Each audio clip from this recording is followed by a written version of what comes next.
right, what's up guys? Thanks for checking out the video. I'm here today with Bruce from Stapll. Thanks for bringing out your rig. Yeah, no problem. Appreciate it. It's a 2024 Toyota Tundra. It's a limited 6.5 foot bed. Yeah, and we've got the dirt box canopy camper on it, as well as our Stapll fender racks.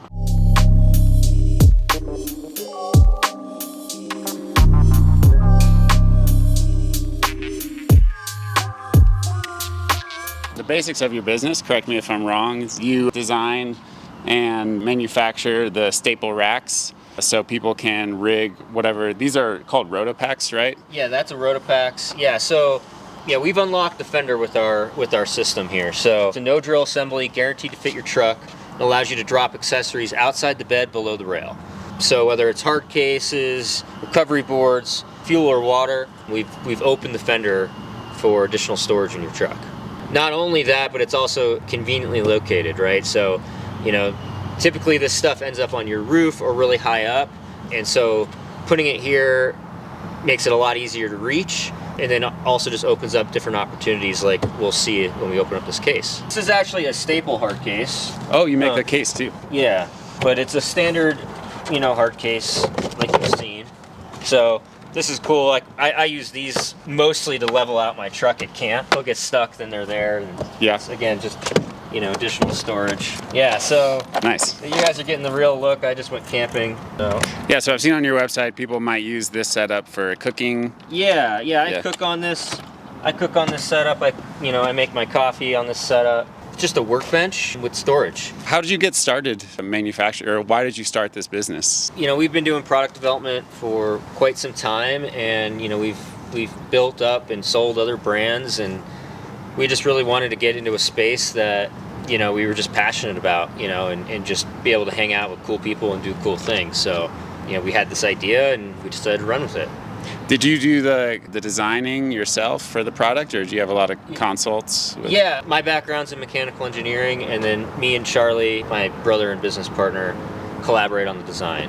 I'm doing a lot of the engineering. And then we've developed relationships with our overseas vendors over the last 10, 15 years that allow us to, bring stuff to production. And the panels themselves are made out of what material? Yeah, so the sliding members are an anodized aluminum. It's extruded aluminum. And then the panels themselves, the drop-down panels here, are zinc-plated, powder-coated steel. So why the difference in material? Why is one aluminum and one steel?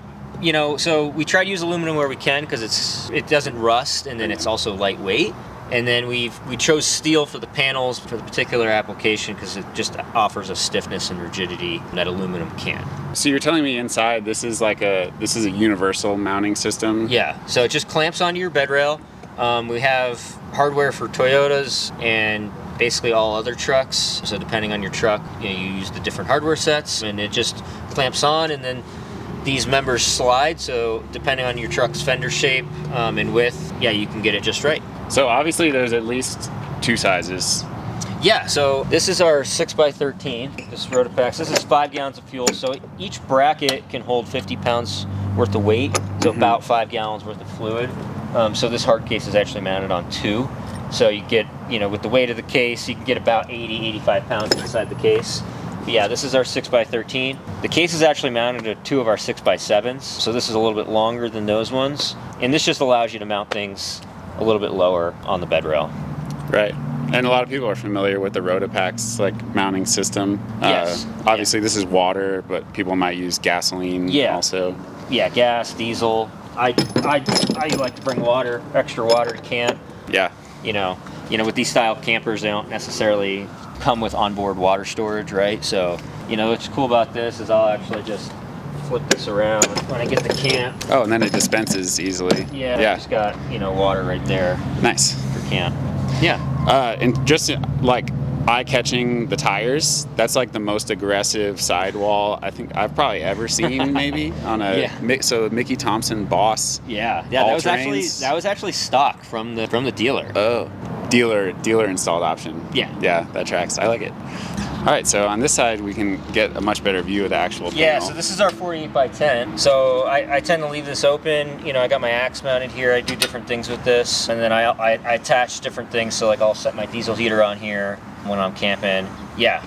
This is actually a shower drop down. So this swings out. You got an enclosure to take a shower in, and then that's actually a 5-gallon water tank there that you can pressurize, and then you can actually take like a full-blown shower. Like an electrical pump, I guess? Yeah, actually Dirtbox sells a handheld battery compressor. Got it. So it's just like basically like a tire pump that you just connect on the end.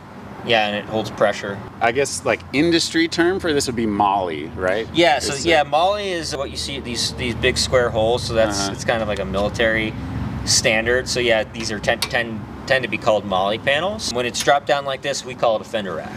Got it. This is 5mm zinc plated, powder coated steel, so you can just see it's solid. It's built like a tank. We load it with these press fit nuts. You know, most MOLLE panels are just going to be through holes.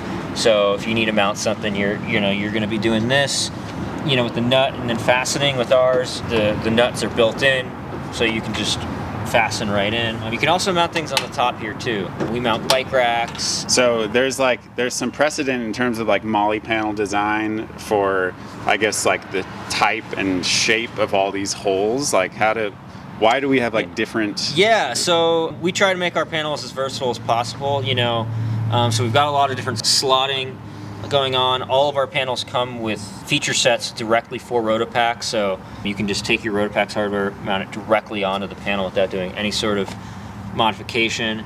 Got feature sets for max tracks as well as tread recovery boards. The MOLLE's there. It's a standardized spacing and hole size, so you can run straps through them. You can buy different MOLLE nuts, and yeah. So a lot of it is like shaped by existing products from like Rotopax. Yeah, there's existing products, and then also just offering slotting so that you can mount whatever you need. Yeah, interesting. Yeah. There's a lot of different directions you can go with that, and we'll probably come up with different variations in the future, but for now we feel pretty confident in this. Yeah, cool. Yeah, we do different colored MOLLE panels, just kind of keep it fun. But yeah, here you can kind of see all the different parts that make up a fender rack, and what you can do with it. We sell one-up bike racks as well as Rocky mounts. We've got our hard cases on display. And then over here you can see all the different overlanding stuff. A lot of Rotopax, max tracks. We got Quick Fist. We sell recovery gear. Yeah, trying to be the one-stop shop in Durango for overlanding. Yeah, I have a background in mechanical engineering. So I used to actually work for Microsoft developing cloud infrastructure hardware. So I was, for a short period of time, the lead on their Gen 6 cloud infrastructure. Yeah. Got it. You don't learn Solidworks there, though, or? No, I learned Solidworks college and internships, and just a lot of time using it. I've taken certified classes, a lot of YouTube videos. I imagine doing this design work yourself lets you collaborate a lot better with your manufacturing partners. Yeah, absolutely. Yeah, design for manufacturing is pretty essential. You can draw pretty much anything you want on the computer screen, but actually making something that can be manufactured is definitely a different story. Did you have any substantial roadblocks in terms of when you were starting this? No, early in my career, yeah, you don't really know how things are made, and there are a lot of different manufacturing processes, and you have to learn, the basics at least, but there's always something new to learn. And as I mentioned before, we've developed pretty strong relationships with our overseas suppliers, so we know how to communicate with them. We know what their capabilities are, and we also know how to push them to do new things. Is there anything upcoming products on the drawing board right now? Oh yeah, lots of new stuff to get excited about for sure. Yeah. Not something you would tease, probably. It's just there's gonna be a lot of small enhancements. We're definitely gonna make a strong effort to make everything compatible with our V1. So, our initial customers aren't having to replace things. And then just enhancing our accessory offering, because the racks are cool, but it's all about what you can mount to them.